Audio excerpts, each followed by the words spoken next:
Hi, I'm Jonathan. Welcome back to Isobel's Stanley Cup by Kristin Butcher.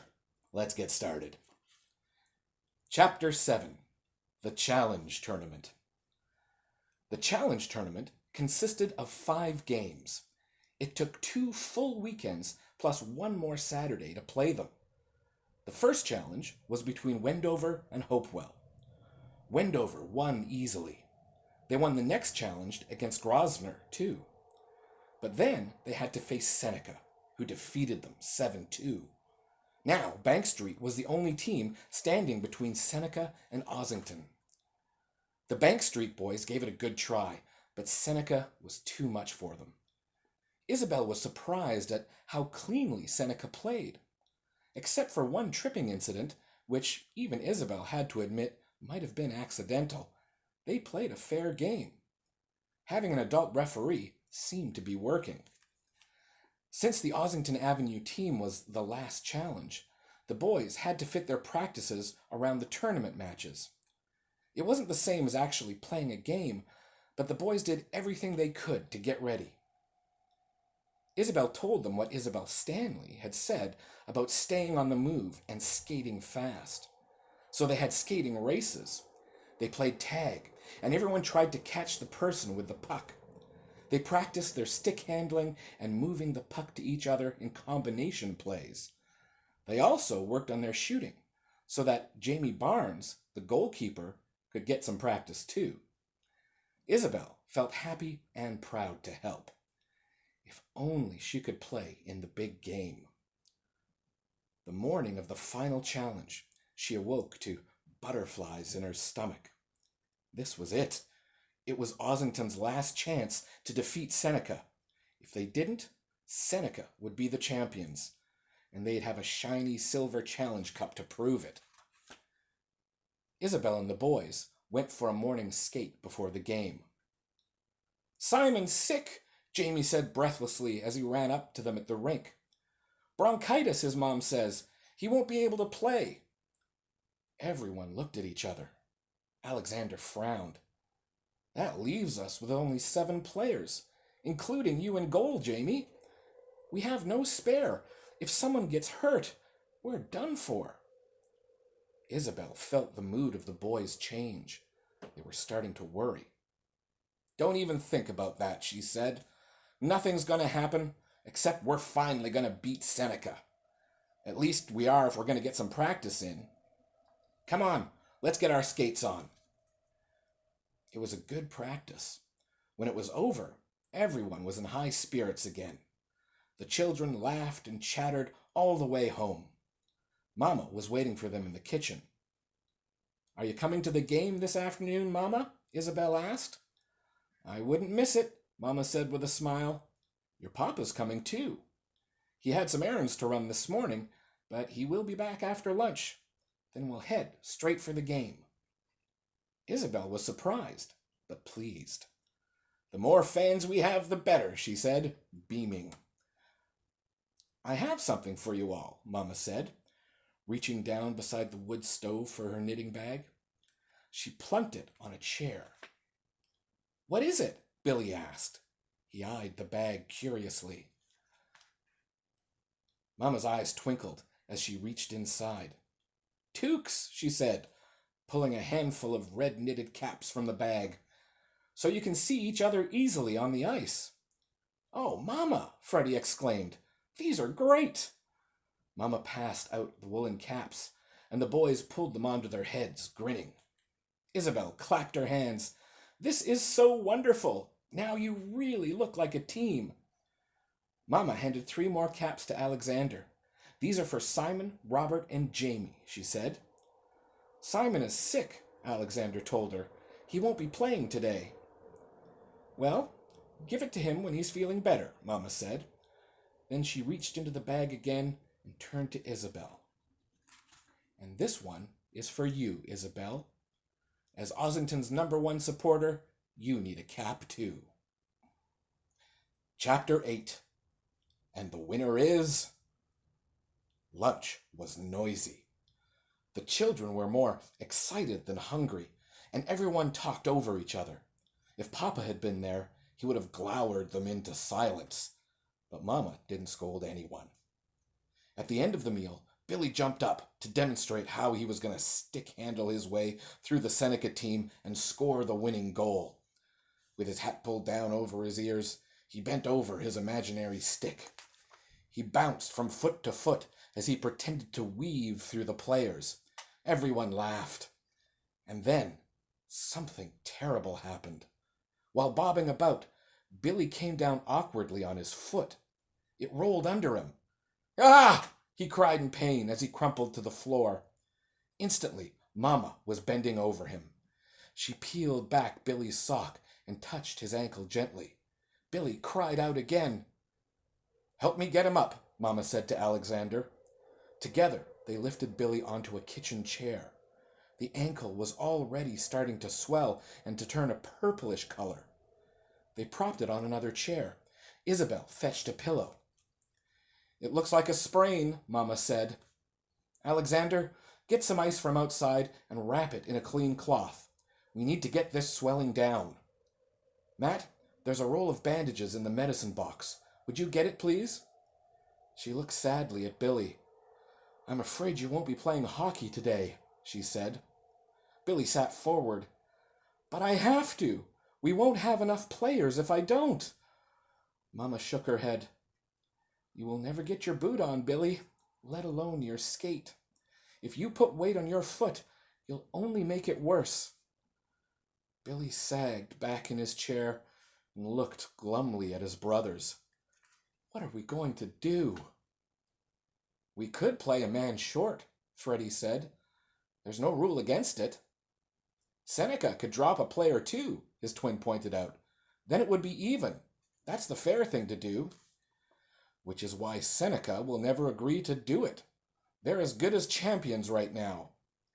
"We can't just give up," Billy exclaimed. Mama patted his head and stood up. "You'll think of something, I'm sure. I'll be right back. I need to get my scissors to cut the bandage." As soon as she was gone, Isobel gathered her brothers into a huddle. "I'll play in Billy's place," she whispered. "But you can't," Matt whispered back. "You're a girl." Isobel stubbornly stuck out her chin. "There's no rule about girls playing. Besides, I can dress like a boy. Billy and I are almost the same height. If I tuck my hair under my cap, no one will know I'm not him." "But what about Papa?" Alexander said. "It's an emergency," Billy declared. "Papa wouldn't want us to give up the championship without even trying." Isobel looked into each of her brothers' eyes. When they didn't offer any more arguments, she said, "It's settled then." She hurriedly pulled a pair of Billy's breeches on under her skirt. When Mama returned, the children said they were heading out. They volunteered to take Billy to the game on the sled. When they were out of sight of the house, Isobel slipped her skirt off and hid it under the rug covering Billy's sled. Hopefully, people at the game would think she was Billy and he was her. There was quite a crowd at the ice rink. The boys from the other teams all came, so the Harkness children left Billy with them. If Mama and Papa watched the game from the other end of the ice, Papa might think Isobel was with Billy. And if Mama figured out what was going on, Isobel hoped she wouldn't tell Papa. Isobel was as excited and nervous as she could be, right up until the game got started. Then, all she could think about was playing hockey. She forgot about how big and tough the Seneca team was, and how she was the only girl. She didn't hear the crowd cheering. She didn't even see Mama and Papa arrive. Mama's red woolen caps were a big help. At a glance, Isobel could see exactly where her brothers were.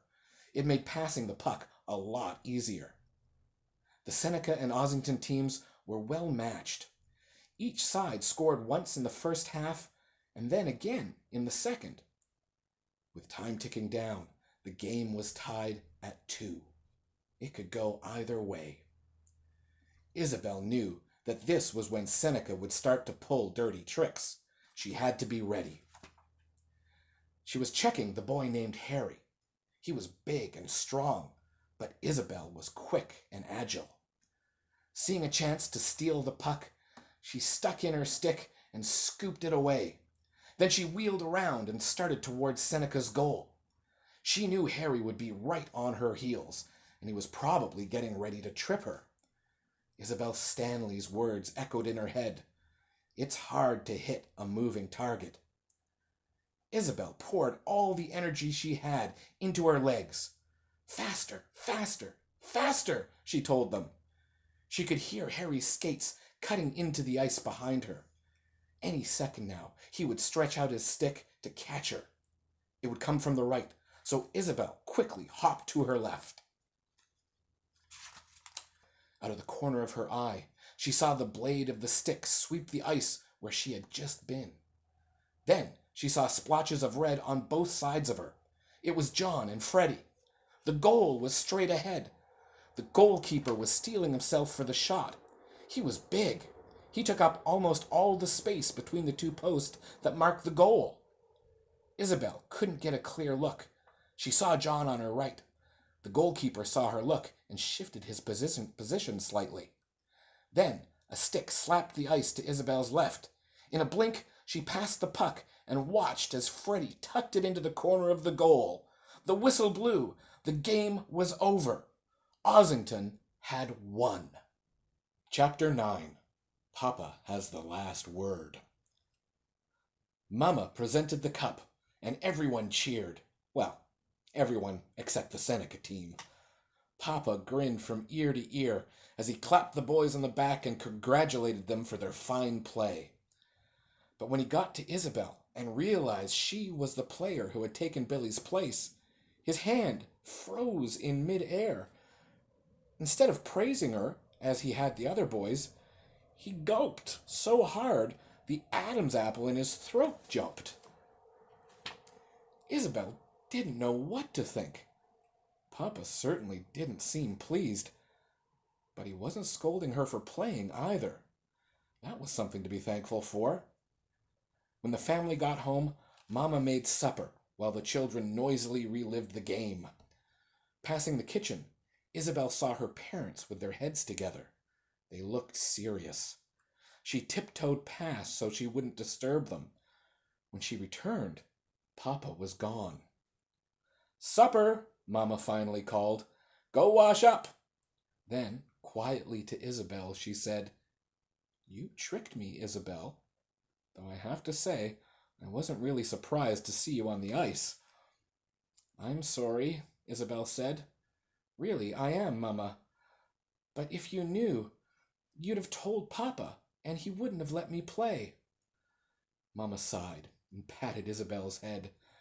"Speaking of Papa, he would like to speak with you. He's in the cellar."